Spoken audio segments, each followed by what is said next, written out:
Hello students, this is Neeraj Gupta. Now we are entering into the last phase of your chapter. Basically we are discussing the coordination and this is video number 13. In this video we will study about definition of coordination, समन्वय की परिभाषा. देखिए आपकी book में 2-3 definitions दी हैं, उनमें से जो पहली है वो मुझे अच्छी लगी, वो उसको मैं डिस्कस कर रहा हूँ कि कोऑर्डिनेशन इज बैलेंसिंग. बहुत अच्छा शब्द यूज़ किया है ईएफएल ब्रेक्ट. ये स्पेलिंग हिंदी में मैं ठीक से टाइप नहीं कर पाया, ऑप्शन ही नहीं आ रही थी. बैच हिंदी में दिख रहा है, actually it is breach, EFL breach. So coordination is balancing. Actually होता क्या है ना कि आज हर आदमी अपने आप को इंटेलिजेंट समझता है. इंटेलिजेंट है भी, क्योंकि अगर वो मूर्ख हो तो उसको किसी भी ऑर्गेनाइजेशन में सेलेक्ट ही ना किया जाए. उसकी नियुक्ति इसीलिए हुई कि वो अनुभवी है, दक्ष है, उसके पास शैक्षणिक योग्यता है, पढ़ा लिखा है, क्वालिफाइड है, इसीलिए तो हुआ. लेकिन अगर हर आदमी अपने आप को इंटेलिजेंट समझे, अपने हिसाब से काम करे, तो मैनेजमेंट के टारगेट पूरे नहीं हो पाएंगे. तो बैलेंस करके चलना पड़ता है मैनेजर को. तो that is why they have mentioned this term, coordination is balancing. अब घर में भी देखो माँ बाप कैसे बैलेंस बना के रखते हैं. सम टाइम जो है वो बेटे की बात मान लेते हैं, सम टाइम बेटी की बात मान लेते हैं, सम टाइम दोनों को दबा के वाइफ की बात को ऊपर रख लेते हैं. घर में मदर भी होती हैं, फादर भी होते हैं, उनकी भी बात रखनी होती है. सब सोचते हैं कि हम ही सही हैं, जो हम कह रहे हैं, हमारी जो इच्छाएं हैं, हमारी जो बातें हैं. लेकिन जो head of the family, main working गाय होता है, वो कहीं ना कहीं अपने माँ बाप को भी सेटल रखता है, वाइफ को भी सेटल रखता है, घर में कई बार ब्रदर सिस्टर्स भी हैं, उनको भी. ये बैलेंसिंग है, बैलेंस करना. जैसे कहते हैं ना, इधर थोड़ा सा तराजू बढ़ाया, इधर बढ़ाया, बैलेंस करना, ये है कोऑर्डिनेशन. हर वक्त एक ही को दबा के, हर वक्त सिर्फ नारे दे के कि भाई देश को महान, मतलब हमें अपने टारगेट पूरे करने हैं, जैसे कि हमेशा किताबों में लिखा होता है, बस we have to achieve the organisational goals, we have to achieve the organisational goals. Sometime इतना उसी एक बात से वो बार बार नहीं होने वाला रिजल्ट अचीव. सो जो कोऑर्डिनेटर है, जो मेन मैनेजर है, जिसकी जिम्मेदारी है कि सबको भैया एक हार्मोनाइज करना, इंटीग्रेट करना, कन्फ्लिक्ट्स को रिजॉल्व करना. ये बुकिश तो है लिखा हुआ, बड़ा आसान होता है इसको बोलना लिखना, बट करके देखो पता चलता है. क्योंकि कोई भी आदमी ये कह देगा जी आप तो हमेशा मेरे को ही बोलते हो कॉपरेट करने को. आपको दूसरे की गलती भी बतानी है, लेकिन बड़े सॉफ्ट वे में बतानी है, नहीं तो वो तो चढ़ जाएगा सर पे. सो coordination is balancing and keeping together the team. अब देखो चक दे इंडिया, आपने देखी हो शायद, वैसे अभी आप सब यंग हो, वो फिल्म काफ़ी पहले आई थी. अब उसमें बड़ा अच्छा दिखाया हुआ था कि कैसे वो बैलेंस करता है. समटाइम्स जो शाहरुख खान का रोल कोच का प्ले किया उन्होंने, समटाइम वो किसी को एनकरेज करते हैं, समटाइम वो किसी को डिस्करेज भी करते हैं, डाउन भी लाने की कोशिश करते हैं, क्योंकि ज़रूरत से ज़्यादा जो हवा में उड़ रहा है उसको थोड़ा नीचे भी लाना पड़ता है. ये बैलेंसिंग. और एक टीम को इकट्ठा रखना है, keeping together the team by ensuring the suitable allocation of task. Suitable allocation of task भी बहुत जरूरी है. अब टीम को इकट्ठा रखना है, जो जिस काम के लिए काबिल, अगर उसको वो काम दोगे तो वो ठीक से कर पाएगा. अब सपोज एक एम्प्लॉय अपने अपॉइंट किया और वो बोलने में अच्छा है, कम्युनिकेशन स्किल्स अच्छी हैं, भागदौड़ कर सकता है, स्मार्ट है और उसको नॉलेज भी है डिफरेंट एरियाज़ की, तो उसको सेल्स में डालो ना. एक आदमी जो टिक के कंप्यूटर पे बहुत आराम से पेशेंटली काम कर सकता है, कैलकुलेशन अच्छी है, उसको अकाउंट्स में लो. जिसकी टेक्निकल क्वालिफिकेशन है उसको प्रोडक्शन में लो. तो कहने का मतलब है वी हैव टू फाइंड ना कि भाई एक एलोकेशन ऑफ टास्क जो है मेंबर्स पे, वो ये देखना है कि वो सब मिलके कर पाए ना. अगर किसी आदमी को आपने ऐसा काम दे दिया जो वो कर ही ना पाए, तो वो वैसे ही फ्रस्ट्रेट होगा, इरिटेट होगा, तो क्या कोऑपरेट करेगा, हार्मोनाइजेशन कहाँ से होगा.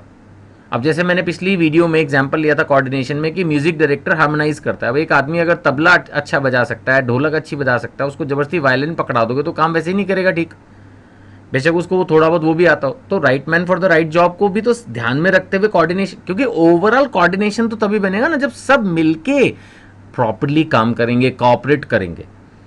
सो he has to do the suitable allocation of task to the various members and seeing that the tasks are performed with harmony among the member themselves. सब एक दूसरे को मदद करते हुए आगे बढ़ रहे हैं. अब आप देखिए नाव जो चलती है उसमें भी कोऑर्डिनेशन चाहिए. नहीं, आपने देखा होगा कई बार दो नाव वाले होते हैं, मतलब आई मीन जो उसको क्या बोलेंगे पता नहीं, वो जो चप्पू, जो उसका वो तलवार सी एक होती है पानी में डली हुई, उसको वो चलाते हैं. तो अगर दो अलग अलग दिशा में हो तो कैसे होगा. या आप लोग ने भी खुद भी कभी कभी पैडलिंग की होगी. पैडलिंग बोट नहीं ले लेते हम, जैसे कहीं घूमने जाते हैं, लेक होती है तो हम पैडलिंग बोट ले लेते हैं. अब सपोज जो दो आदमी चला रहे हैं वो दोनों कोऑर्डिनेशन में ना चलाएं, तो वो बोट आगे ही नहीं बढ़ेगी, वो तो वहीं खड़ी हो जाएगी. So coordination is required at every part of the life and that is what is defined by EFL Brech, कि समन्वय, कार्यदल में संतुलन बनाना तथा उसे एकजुट बनाए रखने की प्रक्रिया. एकजुट बनाए रखना बहुत जरूरी है. टीम स्पिरिट, जिसमें भिन्न भिन्न व्यक्तियों के बीच कार्य का सही सही विभाजन किया जाता है, किसने क्या काम करना है उसको प्रॉपरली बताया जाता है, और यह देखा जाता है कि वे व्यक्ति मिलकर तथा एकता के साथ, ये बड़े जरूरी है, उनके अंदर बीच में एक यूनिटी ऑफ एक्शन रहे, अपना अपना कार्य कर सके. अब हम बात करते हैं तो इंपॉर्टेंस ऑफ कोऑर्डिनेशन की. तो इंपॉर्टेंस क्या है, कोऑर्डिनेशन क्यों जरूरी है, व्हाई. इंपॉर्टेंस के साथ साथ ये नीड ऑफ कोऑर्डिनेशन भी क्वेश्चन का आंसर है कि जरूरत किस लिए पड़ती है. Growth in size. अब जैसे जैसे ऑर्गेनाइजेशन बड़ी होती है, संगठन का आकार जितना बड़ा होगा उतने ही ज्यादा कर्मचारियों की जरूरत होगी. नेचुरली एक छोटी कंपनी जिसकी टर्नओवर 10 लाख हो, शायद 2 या 3 एम्प्लॉइज मैनेज कर लेंगे पूरे साल की, अगर 10 लाख की टर्नओवर. लेकिन अगर 10,000 करोड़ की टर्नओवर है तो सोचिए कितने हजारों एम्प्लॉइज की जरूरत पड़ेगी. अब उनको ऑर्गेनाइज करना, उनको कोऑर्डिनेट करने के लिए तो एक प्रॉपर कोऑर्डिनेशन टीम अपॉइंट ही करनी पड़ेगी ना. और नहीं तो 10 के 10,000 आदमी, हर आदमी की अपनी सोच, उसका अपना बैकग्राउंड. अब हिंदुस्तान तो आप अगर थोड़े बहुत भी घूमे होंगे तो आप जानते हैं, बंगाली अलग ढंग से सोचते हैं थोड़ा, पंजाबीज अलग हैं, और आपके पहाड़ी लोग अलग हैं, बीच में जो हैं बिहार के लोग अलग हैं, और साउथ इंडियंस अलग है, सब अलग. थोड़ा थोड़ा तो उनका रहन सहन, खाना पीना, बोलना, उठने की आदतें, सोने की आदतें सब अलग अलग होती हैं. उन सबको इंटीग्रेट करना एक कंपनी में जिसमें 50,000 1 लाख एम्प्लॉई हो तो सारे ही तरह के लोग होंगे. अब यही तो आर्ट है, this is what is management, कि उन सबको इकट्ठा लेके चलना है. कितना मुश्किल है. Coordination ensures resolving the conflict among individuals. किसी भी इंडिविजुअल्स में कन्फ्लिक्ट तो आ ही जाते हैं ना एक स्टेज के बाद, तो उसको सॉल्व करना ही तो कोऑर्डिनेशन है. अब कोई भी आदमी इंडिविजुअल गोल्स लेकर भी ऑर्गेनाइजेशन में आता है, और हमें तो कॉमन गोल्स अचीव करने हैं. ये तो मैनेजमेंट की हर पेज पे एक बार तो मिली जाएगी ये बात कि we have to work, we have to behave, we have to ensure that the all are working together in such a way that the common organisational goals are achieved. कि जो संगठन के मुख्य उद्देश्य हैं, वो तो जो साझा उद्देश्य हैं, कॉमन ऑब्जेक्टिव्स हैं, वो तो सारे लोग अचीव करें, इसमें हेल्प करें.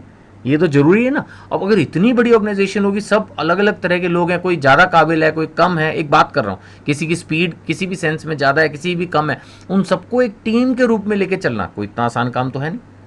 That is why the importance of coordination, need of coordination, growth in size. इसी तरह से हमारे पास दूसरा आ जाता है कि फंक्शनल डिफरेंसेस. अब बहुत सारे डिपार्टमेंट हैं, सेल्स डिपार्टमेंट के अपने टारगेट हैं, प्रोडक्शन डिपार्टमेंट के अपने टारगेट हैं, मार्केटिंग वाले अपने विज्ञापन वगैरह कर रहे हैं, फाइनेंस वाले देख रहे हैं कि भैया पैसे हमारे पास टाइम से आ जाएं. अब सेल्स वाले सेल्स बढ़ाने के लिए सोचेंगे कुछ डिस्काउंट दे दें, ओवरऑल हमारा टारगेट अचीव हो जाएगा. प्रोडक्शन वाले सोचेंगे कि अगर ज़्यादा रॉ मटेरियल हमारे को टाइम से पहले ही मिल जाए तो हम खूब सारा प्रोडक्शन कर दें, अपने टारगेट्स को क्रॉस कर दें. लेकिन फाइनेंस डिपार्टमेंट को ओवरऑल देखना है, कहीं पता लगा सारा पैसा प्रोडक्शन में घुस गया, विज्ञापन नहीं कर पाए तो वो बिकेगा कैसे. तो कहने का मतलब ये है कि सारे डिपार्टमेंट्स के बीच में एक कोऑर्डिनेशन बिठाना है. कोई भी जरूरत से ज़्यादा आगे ना रह जाए, कोई जरूरत से ज़्यादा पीछे ना रह जाए. जो जरूरत से ज़्यादा आगे भाग जाएगा उसमें भी सारे फंड्स ब्लॉक होके चले जाएंगे, और जो कोई जरूरत से ज़्यादा पीछे रह गया तो फिर वैसे काम पिछड़ जाएगा. तो कोऑर्डिनेशन क्या है, सबकी स्पीड को मेंटेन करना. देखा जाए तो कार में भी 4 पहिए होते हैं ना, तो चारों कोऑर्डिनेटेड वे में एक सी स्पीड से चलते हैं तो कार एकदम स्मूथ फंक्शन करती है. ऐसे ही आप रेल में भी देखें तो इंजन के सारे डब्बे वो सब एक साथ चलते हैं. दुनिया में जितनी भी चीज़ें हैं वो देखेंगे तो सब कोऑर्डिनेशन है. भगवान ने भी कोऑर्डिनेशन सेट किया हुआ है. आप देखें तो साइंस ने आपको बताया ना कि भी सन है, सन के चारों तरफ हमारे यहाँ 9 प्लैनेट्स हैं, वो एकदम प्रॉपरली मूव करते हैं. यही तो रीज़न है, हमें पहले से पता होता है इतने बजे सन सेट होगा, इतने बजे सनराइज होगा, इतने बजे मून सेट हो. सब चीज़ें कोऑर्डिनेटेड वे में ना, सब अपने अपने टाइम पर घूम रहे हैं, सब चीज़ें प्रॉपर हो रही हैं अपने हिसाब से. ठीक है, थोड़ा बहुत ऊपर नीचे आजकल होने लगा है बिकॉज ऑफ पोल्यूशन, अदरवाइज आप देखिए भगवान के सिस्टम सेट है ना, सब चीज़ें कोऑर्डिनेटेड हैं. अपने टाइम पे हवा चलती है, अपने टाइम पर धूप होती है, अपने टाइम पे बारिश होती है, वेदर चेंज होते हैं, सब कुछ कोऑर्डिनेटेड है ना. तो इसी तरह से हर डिपार्टमेंट को एक कोऑर्डिनेटेड वे में काम करना है. तो कोऑर्डिनेशन की इंपॉर्टेंस इसलिए because there are functional differences. अगर एक ऑर्गेनाइजेशन सिर्फ एक ही काम करती हो, मैं कहता हूँ सिर्फ प्रोडक्शन ही उसका काम हो, तो फिर भी कोऑर्डिनेशन की इतनी जरूरत नहीं पड़ेगी, बस उनको बनाना है. बट ऐसा तो होता नहीं. किसी भी कंपनी में सिर्फ प्रोडक्शन थोड़ी होगा, या सिर्फ अकाउंटिंग थोड़ी होगी, या सिर्फ सेल्स थोड़ी होगी, या सिर्फ विज्ञापन थोड़ी होगा. मैं कहता हूँ अगर कोई कंपनी मार्केटिंग कंपनी है, वो दूसरों के लिए विज्ञापन करती है, तो भी उस कंपनी में और भी तो काम हो ही रहे होंगे. वो जितनों से वो जो पैसा ले रहे हैं उसकी अकाउंटिंग तो करनी पड़ेगी. उनको अपना विज्ञापन भी करना पड़ेगा। अपॉइंटमेंट तो वहां भी होगी, मोटिवेशन ऑफ एम्प्लॉइज तो वहां पर भी होगा, कुछ लोग मॉडल्स होंगे, कुछ लोग फोटोग्राफर्स होंगे, तो मतलब आई मीन टू से वहां पर भी अलग अलग तरह के लोग हो गए, तो कोऑर्डिनेशन की जरूरत तो वहां भी पड़ जाएगी। इसी तरह से स्पेशलाइजेशन। अब जो टेक्निकल एक्सपर्ट लोग हैं, आजकल क्या है, टेक्नोलॉजी चेंज हो रही है, बदलता हुआ एनवायरनमेंट है, ऐसे में जो सेम पुरानी ओल्ड टेक्नोलॉजी है उसी के भरोसे पर आप नहीं रह सकते। The technology will keep on changing, so you have to keep on improving. जब तक आप अपने आप को इम्प्रूव नहीं करोगे, काम कैसे चलेगा?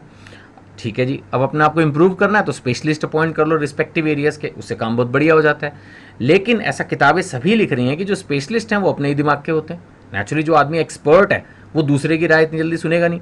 अब हो सकता है कि जो मैनेजर हो वो वैसे ओवरऑल एमबीए करके आया है, बहुत अच्छा मैनेजर है, अनुभवी है, सुलझा हुआ व्यक्ति है मैं कहूँगा, लेकिन अब उसने एक बंदे को एक्सपर्ट अपॉइंट कर लिया, अकाउंटेंट या एक्सपर्ट अपॉइंट कर लिया उसने प्रोडक्शन में या किसी भी फील्ड में, जो वो भी अपने अनुभव रखता है। अब वो ओवरऑल जो कोऑर्डिनेट करने की कोशिश कर रहा है, हो सकता है उसकी सलाह ना माने, जबकि जो ओवरऑल कोऑर्डिनेटर है वो ये सोचेगा कि भाई ठीक है आप एक्सपर्ट हो, लेकिन अभी फिलहाल आपकी इस सलाह की मुझे जरूरत नहीं है, या अभी आप स्लो प्रोडक्शन करो। जो प्रोडक्शन एक्सपर्ट होगा वो अपनी ओपिनियन देगा। तो सारे जो मैंने कहा था ना, एक वो आपको एग्जांपल वो भी दिया था मैंने कि घोड़े हैं और उसकी वो जो बग्गियां, एक बग्गी वाला है और वो 4 घोड़े उस पर बंधे हैं, वो बग्गी बड़ी तेजी से चल रही है, लेकिन अगर घोड़े सब अपनी अपनी दिशाओं में, काबिल घोड़े भी अगर अपनी अपनी अलग अलग दिशाओं में भागने लगे तो ये वैसी स्थिति पैदा हो सकती है स्पेशलिस्ट को पॉइंट करने में। तो जो कोऑर्डिनेटर है उसको अपना दिमाग लगाना होगा कि जो स्पेशलिस्ट है वो इरिटेट भी ना हो, उसकी जो क्रिएटिविटी है, उसकी जो क्वालिटी है वो डिस्टर्ब भी ना हो, वो ऑर्गेनाइजेशन के लिए पॉजिटिवली कंट्रीब्यूट भी करता रहे, और साथ में in harmony with the other specialist, जो उसके डिपार्टमेंट में दूसरे स्पेशलिस्ट हैं उनको डिस्टर्ब ना करे, जो दूसरे डिपार्टमेंट्स में अदर फील्ड्स के भी स्पेशलिस्ट हैं उनकी भी एक तरह से रिस्पेक्ट करते हुए उनकी भी इंस्ट्रक्शन सजेशंस को कॉपरेट करे, जो मूवमेंट ऑफ कम्युनिकेशन है वो फ्लो बना रहे। ये ना हो कट के बैठ जाए जी छोड़ो मैं तो काम करता ही नहीं, या मैं तो अभी अप्लाई कर रहा हूँ naukri.com पे दूसरी जगह जा रहा हूँ, वो चीज़ भी तो नहीं हमें करनी ना। तो यही है असली कोऑर्डिनेटर का काम, यही है असली कोऑर्डिनेटर का काम, कि जो काबिल व्यक्ति है उसको भी कंट्रोल में रखना है, उससे भी आउटपुट पूरी लेनी है, उसको खुश भी रखना है, मोटिवेट भी करना है for further creativity and innovations, और जहाँ जो स्लो वर्कर्स हैं उनको भी साथ लेके चलना है। तो ये 3 हैं इंपॉर्टेंस ऑफ कोऑर्डिनेशन या नीड, कि क्या ज़रूरत है। एक तो ज़्यादा इंप्लॉयज़ होने से प्रॉब्लम आती है, मतलब प्रॉब्लम तो क्या, हर एक आदमी अलग तरह से सोचता है, अलग अलग डिपार्टमेंट्स होने से और स्पेशलिस्ट के अपॉइंट होने से, इन 3 एरियाज़ की वजह से कोऑर्डिनेशन की इम्पॉर्टेंस है, ज़रूरत है, नीड ऑफ द आवर है कोऑर्डिनेशन की, सब मिलके काम करें एक इतने डाइवर्स और इतने वैरायटी के एनवायरनमेंट में, राइट। लास्ट में एक डिस्कशन है, फिर उसके बाद अगली वीडियो में हम एक आपकी बुक के अंदर दिया हुआ डब्बा वालाज मुंबई का, बहुत इंटरेस्टिंग है उनकी वर्किंग, उसके बारे में और उनकी अचीवमेंट्स के बारे में स्टडी करेंगे। Next video is very interesting. But उससे पहले चैप्टर की फिनिशिंग में कुछ बताया गया है, management in the 21st century. Actually they are talking about a global village. देखिए आप सब जानते हैं आजकल फ्लिपकार्ट अमेजोन का ज़माना है, पूरे वर्ल्ड की चीज़ें इंडिया में बिक रही हैं, इंडिया की चीज़ें पूरे वर्ल्ड में बिक रही हैं। So basically India has become a part of global village. Technology ने सब कुछ चेंज कर दिया। आज बाहर की मूवीज़ इंडिया में आती हैं, इंडिया की मूवीज़ बाहर जाती हैं, बाहर के प्लेयर्स इंडिया में खेलते हैं, इंडिया के प्लेयर्स बाहर खेलते हैं, चाइना के दूसरी कंट्रीज़ के प्रोडक्ट यहाँ पे बिकते हैं, इंडिया का जयपुर का माल, कश्मीर का माल और दूसरी स्टेट्स का माल जो भी हमारे पे अच्छा सामान बनता है वो पूरे विश्व में बिकता है। तो कहने का मतलब ये है कि अब फिर वो इंडिया के वो जो बैरियर्स थे, फिजिकल बैरियर्स, कि भाई इंडिया का माल इंडिया में बिकेगा या चाइना का माल चाइना में बिकेगा, वो तो कल्चर रहा नहीं। यहाँ के लोग बाहर जॉब्स करने जाते हैं, बाहर के लोग इंडिया आते हैं, यहाँ के लोग बाहर घूमने जाते हैं, ट्रैवल इंडस्ट्री को देख लो, बाहर के लोग यहाँ घूमने आते हैं। मजे की बात यह है कि इंडियंस बहुत सारे ऐसे होंगे जो फॉरेन कंट्रीज़ में घूमा है, लेकिन उन्होंने आगरा में जाके ताजमहल नहीं देखा होगा, और फॉरेन कंट्रीज से करोड़ों लोग आके आगरा में आके ताजमहल देख गए होंगे, उन्होंने शायद अपनी कंट्री का एफिल टावर नहीं देखा होगा। बट चलो जो भी है, ह्यूमन फितरत है। तो ग्लोबल विलेज, आज पूरी दुनिया एक हो गई है। व्हाट्सएप, फेसबुक ने तो, मेरे को लगता है गूगल ने तो क्रांति ला दी है। आज गूगल पे जब आप कोई चीज़ सर्च करते हो, 1 मिनट के अंदर पूरी वर्ल्ड की इन्फॉर्मेशन है। आपके फेसबुक के ऊपर जो आपके फ्रेंड्स जुड़े हुए हैं उसमें कितने ही ऐसे हैं जो विदेशों में हैं, बेशक वो इंडियंस ही हैं और आप उनको इसीलिए जानते हैं कि वो फॉरेन कंट्री में सेटल्ड हैं। व्हाट्सएप, मैं तो सबसे ज़्यादा हैरान होता हूँ उस व्हाट्सएप को देख के। आप 1 ही मिनट के अंदर पूरे वर्ल्ड में बैठे बैठे लोगों के साथ कॉमन चैटिंग कर रहे हैं, ईजिली 1 सेकंड में अपनी फ़ोटो भेजते हैं ब्रॉडकास्ट लिस्ट के थ्रू, और वो फोटो 1 सेकंड के अंदर पूरे विश्व के अंदर, अगर माना आपने उसमें 200 लोगों को भेजी है तो 200 डिफरेंट कंट्रीज के लोगों को एक टाइम में, रियल टाइम में एक भेजी हुई आपकी फोटो या वीडियो मिलती है। अमेजिंग। ये चेंज ऑफ टेक्नोलॉजी ने तो पूरा ग्लोबल विलेज पूरा क्रिएट करके रख दिया। ऐसी सिचुएशन में अगर आप एक ग्लोबल मैनेजर हैं तो डेफिनेटली आप एक भूमंडलीय प्रबंधक हैं। हिंदी में अगर हम बोलें ग्लोबल मैनेजर, अगर आप एक भूमंडलीय प्रबंधक हैं तो आपके सामने तो बहुत चैलेंजेस आ जाएंगे। उन चैलेंजेस के बारे में ही थोड़ा सा डिस्कशन करेंगे। सबसे पहले हम बात कर रहे हैं जो ग्लोबल मैनेजर है, भूमंडलीय प्रबंधक है, उसको रोल प्ले करना है मल्टी डायमेंशनल, बहुआयामी जिम्मेदारी है उसकी। वो एक ये नहीं कि चलो जी सिर्फ सेल्स बढ़ा ली, इधर टेक्नोलॉजी चेंज हो रही है, इधर फॉरेन कंट्रीज हैं, इंडिया है, उनके लॉ हैं, लॉ को भी पूरा करना है ना, टेक्निकल लोग हैं, कम्युनिकेशन स्किल है, सॉफ्ट स्किल है, सारी चीज़ों को उसको ऑर्गेनाइज करना है और कौन सी अपॉर्चुनिटीज़ किस वक्त पर क्रिएट हो रही हैं उनको देखना है। सो ग्लोबल मैनेजर जो है बनना तो आसान है किसी भी कंपनी का। अगर हम कहें कि लाओ जी आपका पूरे वर्ल्ड का बिजनेस मैं देख लूँगा, आप मुझे अपॉइंट कर दो as the global manager of a particular organisation, but उसके कितने मल्टी डायमेंशनल रोल होंगे। एक एरिया नहीं जिस पे उसको काम करना है, करीब करीब हर एरिया पर ही उसको काम करना है, and it is very difficult, I think so. आज आप ये मैनेजमेंट की पढ़ाई करें, बिजनेस स्टडीज़, मैं तो आपको एनकरेज करूँगा कि आगे चल के आप बिजनेस की पढ़ाई जरूर करें। अगर आप कॉमर्स में ही हैं, सीए बहुत अच्छी लाइन है, लेकिन आप अगर एडमिनिस्ट्रेशन की तरफ भी जाते हैं, business administration, masters in business administration, आप बड़ी बड़ी कंपनीज को मैनेज करें, बड़ा फन है इसमें, बड़ा चैलेंज है। और यही रीज़न है मैनेजर्स को करोड़ों रुपए में भी सैलरीज मिलती हैं, बट वो जो सक्सेसफुली मैनेज कर पाते हैं। ये नहीं कि जो MBA क्वालिफाइड है, MBA क्वालिफाई करके तो कई लोगों को 1 लाख रुपए की भी सैलरी नहीं मिलती पूरे साल की, लेकिन कई लोग ऐसे भी हैं जो 1 करोड़ या इससे भी बहुत ज़्यादा 1 महीने की सैलरी लेते हैं। एक्चुअली जो बिजनेस स्टडीज़ आपको पढ़ाई जा रही है, ये बेस फाउंडेशन क्रिएट कर रही है आपको। देखिए लगातार हम डिस्कस क्या करते हैं बिजनेस के बारे में कि कौन सा बिजनेस कैसे चल रहा है। आप थोड़ा सा न्यूज़पेपर्स में बिजनेस का पेज पढ़ना शुरू कीजिए, देखिए समझिए कौन सी कंपनी किसको खरीद रही है, क्या उसकी आउटपुट है, कितनी टर्नओवर है। रिलायंस के बारे में, टाटास के बारे में आता रहता है न्यूज़पेपर्स में, थोड़ा थोड़ा पढ़ना शुरू कीजिए, है ना, उससे आपका इंटरेस्ट बनेगा इन चीज़ों में। अब अगर हम ग्लोबल मैनेजर जो ये भूमंडलीय प्रबंधक है इसकी देखें इन the capacity of country manager, अगर एक देश के प्रबंधक के रूप में देखें तो उसको एक तरफ अपने ग्राहकों को डील करना है, एक तरफ जो उसकी लीगल बॉडीज हैं, जो भी कंट्री का लॉ है उसको तो पूरा करना है ना। आपने पैसा कमाना है, इसके लिए कोई नहीं रोक रहा आपको, लेकिन जो लॉ है वो तो पूरा करना है ना। तो जो भी आपकी लीगल बॉडीज हैं, जो भी वकील है, जो टेक्निकल डिपार्टमेंट है, उनकी रिक्वायरमेंट, इसी तरह से जो इमिग्रेशन अथॉरिटीज़ हैं, अप्रवास अधिकारी, उनकी अगर कोई भी रिक्वायरमेंट है कि भाई फॉरेन कंट्री में आप जा रहे हो, काम कर रहे हो, तो जो भी उनकी फॉर्मेलिटीज़ हैं, ये इंटरनेशनल लेवल पे लॉ बड़े स्ट्रिक्ट हो जाते हैं, जरा सी भी गलती होने पे सीधा जेल में जाया जा सकता है। और कहीं ना कहीं अगर आप ग्लोबल मैनेजर हैं और कंपनी का जो ऑनर है उनके ऊपर अगर कोई बात आती है, because you have not fulfilled few formalities, है ना, गवर्नमेंट ने जो भी फॉर्मेलिटीज़ फिक्स की हुई हैं वो अगर आपने पूरी नहीं की और उसकी वजह से ग्लोबल मैनेज जो कंपनी के मालिक हैं उनको दिक्कत आती है, तो डेफिनेटली आपकी तो जॉब खतरे में पड़ जाएगी ना। फिर आप देख ही क्या रहे हो, कहीं ना कहीं जब आपको ओवरऑल इंचार्ज बनाया गया है, suppose you are the CEO of the company, the chief executive officer, then you have to ensure everything ना। इसी तरह से जब आप बिहेव कर रहे हैं, सेकंड पॉइंट हम लेंगे, when you are working in the capacity of functional manager, ये भी आपका ही एक रोल है। तब क्या है, आपको राइट टेक्निक यूज़ करनी है। कोई भी काम अगर 10 मिनट में होना है, 10 घंटे में होना है, तो उतने में होना चाहिए ना। आपको जो टेक्निक काम को इंप्लीमेंट करने की सिलेक्ट करनी है, राइट रिसोर्सेज। अब आपके पास तो पूरा, हम कह रहे हैं ना, ग्लोबल विलेज, आपको कोई रोक नहीं रहा। जब आप एक बहुत बड़ी कंपनी में हैं, करोड़ों रुपए आपकी सैलरी है, तो समझिए कंपनी भी फिर hundreds and thousands of crore में डील करे, तो जो भी वर्ल्ड का बेस्ट रॉ मटेरियल है उसको यूज़ कीजिए।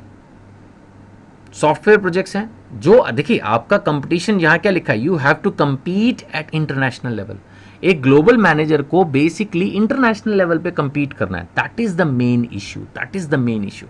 And in the capacity of business leader, he has to make changes in the organization, keeping in mind the trend of the world. दुनिया तो कितनी फास्ट बदल रही है, कितनी फास्ट दुनिया बदल रही है। आज जो हमारे यहाँ की क्लोथिंग है, आज जो हमारी की यहाँ की कार्स हैं, अब आज कार्स जो हैं वो सारी मैनुअल ड्रिवन है, आने वाले टाइम में सैटेलाइट कार्स आ रही हैं।